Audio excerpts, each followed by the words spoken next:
राज्यपालांच्या अभिभाषणावर बोलण्यासाठी मी या ठिकाणी उभा आहे। सरकार जे राज्यपालांना सांगतं ते राज्यपाल भाषणाच्या माध्यमातून आपले मन त्या ठिकाणी व्यक्त करत असतात। पण अध्यक्ष महोदय, कालचं भाषण ऐकल्यानंतर राज्याची खरी वस्तुस्थिती त्या भाषणातून आपल्याला अध्यक्ष महोदय कळत नाही। अध्यक्ष महोदय, वेळ कमी असल्यामुळे थोडक्यात बोलण्याचा प्रयत्न या ठिकाणी मी करतो। अध्यक्ष महोदय, राज्यपाल बोलत असताना त्यांनी सांगितलं की या सरकारने 11,21,000 टन सोयाबीनची खरेदी केली। अध्यक्ष महोदय, हे खरं असलं तरी आपल्या राज्यामध्ये 50 लाख टन सोयाबीनचे उत्पन्न त्या ठिकाणी अध्यक्ष महोदय होत असते आणि त्यातून समजा जर 11 लाख टन हे सरकारने उत्पादन घेतलं असेल तर राहिलेलं जे 40 लाख टन उत्पादन आहे त्याच्याबद्दल अध्यक्ष महोदय काय होणार?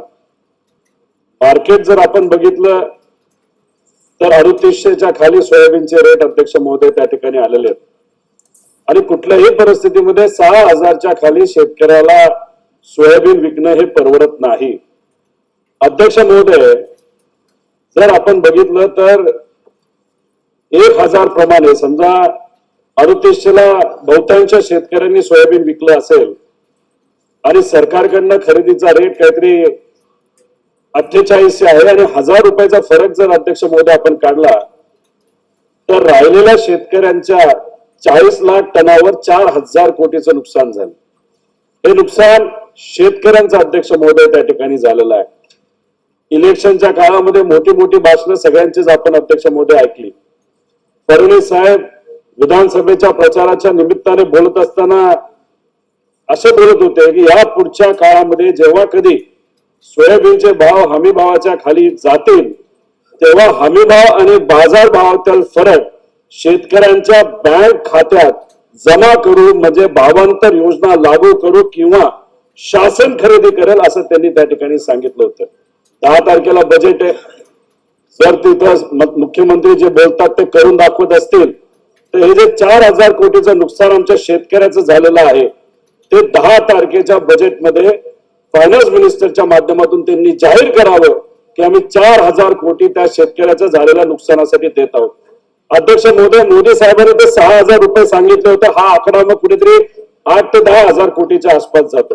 तसंच कपाशीच्या बाबतीत अध्यक्ष महोदय शेतकऱ्याचं 10,000 कोटीचं नुकसान झालं। कांद्याच्या बाबतीत चुकीचं निर्यात धोरण असल्यामुळे 5000 कोटीचं झालं। तुरीच्या बाबतीत सुद्धा अध्यक्ष महोदय हा हजारो कोटीचं नुकसान झालं। दूध उत्पादक शेतकरी अजून सुद्धा 7 रुपये अनुदान त्यांना मिळावं सरकारकडनं 6 महिने झाले ते वाट बघत आहेत। अध्यक्ष महोदय, हा सगळा आकडा जर आपण बघितला तर 15 ते 16,000 कोटीच्या आसपास गेल्या वर्षभरातला अध्यक्ष महोदय जातो। त्यामुळे या बजेटमध्ये या शेतकऱ्यांना मदत आम्ही देऊ असं त्यांनी तिथे जाहीर करावं आणि ही मदत त्यांच्या खात्यामध्ये पोहोचवावी, नाहीतर तिथे भाषणाच्या माध्यमातून सांगावं की आम्ही इलेक्शनच्या काळामध्ये फक्त जुमला त्या ठिकाणी बोलण्यासाठी तिथं भाषण करत होतो, बाकी अध्यक्ष महोदय तिथे काय नव्हतं। अध्यक्ष महोदय, पीक विम्याच्या बाबतीत बोलायचं झालं तर त्याच्यामध्ये भ्रष्टाचार झालेला आपण सगळ्यांनी अध्यक्ष महोदय बघितलं। अहो, कृषी विभागाचा जर आपण सगळ्या गोष्टी वाचल्या त्याच्यामध्ये भ्रष्टाचार मोठ्या प्रमाणात झालेला। काही गोष्टी बोलायचं झालं तर कापसाची बॅग खरेदीमध्ये 600 रुपयाची बॅग 1200 रुपयाला घेतली तर 41 कोटीचा घोटाळा झाला। युरिया खरेदीसाठी 92ची बाटली 220 ला घेतली, 88 कोटी रुपयाचा भ्रष्टाचार त्याच्यामध्ये झाला। फवारणी पंप खरेदी 2400 कोटी रुपये, 2400 रुपयाचा पंप हा 3400 रुपयाला घेतला, 23 कोटी त्याच्यामध्ये अध्यक्ष महोदय खाल्ले। आणि पीक विम्याच्या बाबतीत तर मोठ्या प्रमाणात घोटाळा झालेला आपण सगळ्यांना अध्यक्ष महोदय माहिती। अध्यक्ष महोदय, काल भाषण करत असताना राज्यपाल महोदय म्हणाले सामान्य लोकांचं सरकार। अध्यक्ष महोदय, आज जर या महाराष्ट्रामध्ये बघितलं 3.5 कोटी वाहनं असतील आणि 80% वाहनं ती मोटरसायकल असेल, म्हणजे सामान्य लोकांची ती वाहनं आहेत। आता नवीन कायदा आलाय, HSRP नंबर प्लेट अध्यक्ष महोदय आपल्याला द्यायचे। अध्यक्ष महोदय, 5 दिवसापूर्वी जेव्हा फडणवीस साहेब मुख्यमंत्री म्हणून आणि 2 उपमुख्यमंत्री त्या ठिकाणी प्रेस मीट घेत होते, त्या प्रेस मीट मध्ये सांगत असताना त्यांनी सांगितलं की विरोधी पक्षातले जे कोणी आमदार असतील, नेते असतील ते खोटी माहिती पसरवत आहेत। त्यांनी तिथे सांगितलं की महाराष्ट्राचा SRP नंबर प्लेटचा जो रेट आहे तो या देशामध्ये सगळ्यात कमी आहे. पण आपण जर आकडेवारी अध्यक्ष महोदय बघितले, काही GR त्याच्यामध्ये बघितले, गुजरात असो, महाराष्ट्र असो, मध्य प्रदेश असो, त्याच्यामध्ये जर बघितलं तर महाराष्ट्राचा रेट या देशामध्ये सगळ्यात जास्त आहे. टॅक्स धरून हा 531 रुपयाच्या आसपास आहे आणि तोच रेट गुजरातमध्ये किती टॅक्स धरून तो 160च्या आसपास आहे. मी म्हणत नाही की मुख्यमंत्री खोटं बोलले, पण ज्या अधिकाऱ्यांनी त्यांनी खोटी माहिती दिली आणि त्या खोट्या माहितीवर त्यांनी लोकांसमोर त्या ठिकाणी प्रेस मीट घेतली. अध्यक्ष महोदय, माझं म्हणणं की त्या अधिकाऱ्यांवर कारवाई केली पाहिजे. अध्यक्ष महोदय, ही कंपनी म्हणजे एकच कंपनी गुजरातला 160 रुपये एका मोटरसायकलला लावते आणि आपल्या राज्यामध्ये 550 रुपये अध्यक्ष महोदय वीट टॅक्स लावले जातात. आता हा पैसा कोणाला द्यायचा? सरकारला द्यायचा नाही, हा सामान्य लोकांना अध्यक्ष महोदय तिथं द्यायचा आहे.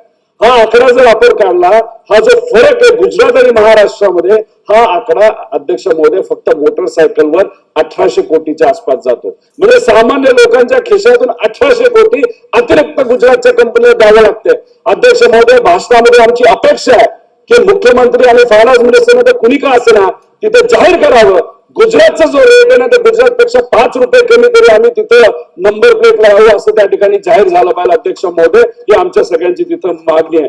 त्यामुळे अशा पद्धतीने सामान्य लोकांच्या खिशातून जर पैसा सरकार काढत असेल तर आम्ही हे अध्यक्ष महोदय त्या ठिकाणी मान्य करणार नाही.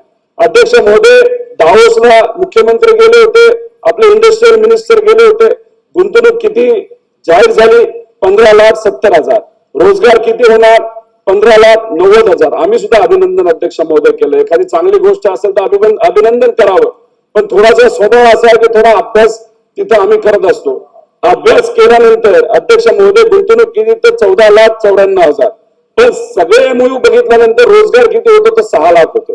माझं एवढंच म्हणणं आहे जे खरं ते त्या ठिकाणी सांगावं, उगाच कुठलेही आकडे फुगून सांगू नये. त्या लोकांची अपेक्षा अध्यक्ष महोदय त्या ठिकाणी वाढत असते. त्या सांगण्यात आलं मुख्यमंत्र्यांच्या माध्यमातून की त्यातले 95% करार हे इंटरनॅशनल कंपनी बरोबर झालेले आहेत. अध्यक्ष महोदय, त्याच्या खोलामध्ये गेले ते 61 पैकी केवळ 16 कंपन्या या बाहेरच्या असून 45 कंपन्या देशातील आहे. अध्यक्ष महोदय, त्याच्याच बरोबर 45 कंपन्या ज्या देशामध्ये आहेत, 74% गुंतवणूक ही अध्यक्ष महोदय महाराष्ट्राच्या कंपनीतून, त्यातून 8 कंपन्या पुण्याच्या आणि 28 कंपन्या मुंबईच्या. म्हणजे मंत्रालयाच्या आसपास 28 कंपन्या ज्यांनी 6 ते 7 लाख कोटी इन्व्हेस्ट केले. आमचं म्हणणं की डावोसला कशाला जायचं, मंत्रालयात करार केला असतं तर काय हरकत होती? अध्यक्ष महोदय, हे म्हणण्याचं कारण डावोससाठी आपण वर्षभर थांबतो, करार वर्षभर थांबतात, त्याच्यापेक्षा इथं आपण प्रेस मीट घ्यायची, इथं करार करायचा, विषय संपायचा. देशातली सगळ्यात मोठी कंपनी, त्यांचे मालक मुंबई, आपले मुख्यमंत्री आणि इंडस्ट्रियल मिनिस्टर हे डावोसमध्ये, आणि इथल्या कंपनीचे मालक व्हिडिओ कॉन्फरन्सिंगच्या माध्यमातून डावोसमध्ये आपल्या मंत्र्यांशी बोलतात, तिथे करार करतात. कशाला इथं करार केला असतं तर काय हरकत झाली असती? अध्यक्ष महोदय, त्याच्याच बरोबर आमची अशी मागणी आहे की मेक इन महाराष्ट्र नाहीतर मॅग्नेटिक महाराष्ट्र जो पूर्वीच्या काळामध्ये बीजेपीच्या काळामध्येच त्या ठिकाणी घेतलं जात होतं ते परत एकदा घ्यायला काय हरकत आहे? अध्यक्ष महोदय, छोट्या छोट्या राज्याच्या बाबतीत बघितलं, उत्कर्ष ओडिसा म्हणजे 28 जानेवारी तो 29 जानेवारी हा कार्यक्रम झाला. 16 लाख कोटीची इन्व्हेस्टमेंट. अध्यक्ष महोदय, संपलं, जास्त घेत नाही कारण विषय कमी केलेले आहेत. कर्नाटकामध्ये 10 लाख कोटी, तमिळनाडूमध्ये 6 लाख कोटी, बंगालमध्ये 4.5 लाख इन्व्हेस्ट, केरळला 1.5 लाख इन्व्हेस्टमेंट, मध्य प्रदेश 22 लाख. आमचं म्हणणं आहे की महाराष्ट्रामध्ये सुद्धा मॅग्नेटिक महाराष्ट्राने तर जो कुठला कार्यक्रम तो लवकरात लवकर घेऊन इथे इन्व्हेस्टमेंट जास्तीत जास्त कशी होईल यासाठी अध्यक्ष महोदय प्रयत्न करायचा. अध्यक्ष महोदय, महत्वाचा आणि 1 मिनिटाचा विषय. अध्यक्ष महोदय, आमच्या सगळ्यांची मागणी आहे की हा जो प्रशांत कोरटकर आहे, कारण का भाषणामध्ये बोलत असताना महामानवांचा आदर केला पाहिजे असं तिथं गव्हर्नर साहेबांनी अध्यक्ष महोदय सांगितलं. तर मग आमचं म्हणणं की हा प्रशांत कोरटकर कोण आहे? एवढा महत्वाचा माणूस कधीपासून झाला अध्यक्ष महोदय? म्हणजे छत्रपती शिवाजी महाराजांच्या विरोधात तरी अतिशय खालच्या लेवलला जाऊन बोलले, छत्रपती संभाजी राजांच्या साठी अतिशय खालच्या लेवलला जाऊन तो माणूस बोलला आणि त्याला तिथं सिक्युरिटी दिली, पोलीस प्रोटेक्शन त्याच्या घराला दिलं. त्या पोलीस प्रोटेक्शनच्या मधून निघून तो मध्य प्रदेशमध्ये जातो. आता मध्य प्रदेशमध्ये भाजपचं सरकार, इथं सुद्धा भाजप मित्र पक्षाचं सरकार. मग इथून एखादा फोन तुम्ही भाजपच्या मुख्यमंत्र्याला मध्य प्रदेशचा फोन करून त्या कोरटकरला पकडायला अध्यक्ष महोदय काय जाते? तसं तो राहुल सोलापूर कोण लागला, छत्रपती शिवाजी महाराजांच्या बद्दल काय काय नाही बोलला, आणि 10 दिवसानंतर त्याला पुणे महानगरपालिकेमध्ये पद दिलं. अहो काय करतो आपण? हे महामानवांच्या विरोधात बोललं तर तुम्ही त्यांना आवड करता, बक्षीस देता. ही प्रथा अध्यक्ष महोदय योग्य ठरणार नाही. मुख्यमंत्री आणि सगळे मंत्री हे आता छावा पिक्चर बघण्यासाठी गेलेले आहेत. ठीक आहे, सगळ्यांनी बघितला पाहिजे, आम्ही सुद्धा बघितलेलं आहे. पण अध्यक्ष महोदय आमचं एवढंच म्हणणं आहे की छावा पिक्चर बघत असताना छत्रपती संभाजी राजांच्या बद्दल हा प्रशांत तरोडकरच्या खालच्या लेवलला जाऊन बोलला असेल तर त्याला जेलमध्ये पुढच्या 2 दिवसामध्ये टाकलंच बाहेर, त्या सोलापूरला सुद्धा टाकलंच बाहेर, अशी आमच्या सगळ्यांची मागणी आहे. अध्यक्ष महोदय इतका मोठा माणूस आहे, सीबीआय आणि ईडी यांनी ज्या गाड्या त्या ठिकाणी अध्यक्ष महोदय ह्या ताब्यात घेतल्या होत्या, तो जो कोण काय त्याचं नाव मोठेवार 4,000 कोटीचा घोटाळा केलाय, त्याच्या गाड्या हे ईडी आणि सीबीआय कडे होत्या. पण हे कोण वापरते अध्यक्ष महोदय?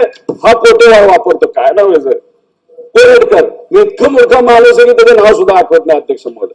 आणि हा गाड्या तो वापरतो. मग आम्ही हा विषय मांडल्यानंतर आता सीबीआयने कुठेतरी ऍक्शन त्याच्यावर घेतली. आता सीबीआयने दिल्लीत जाऊन ऍक्शन घेतली, पण आपल्या राज्यामध्ये आपलं मंत्रालय त्या ठिकाणी ऍक्शन घेत नाही. त्यांना अध्यक्ष महोदय विनंती करतो मुख्यमंत्री आणि सर्व नेत्यांना की या कोरटकर आणि राहुल सोलापूरकर याच्यावर अध्यक्ष महोदय कारवाई झाली. काय झालं काय चुकीचं राहतं याच्यामध्ये?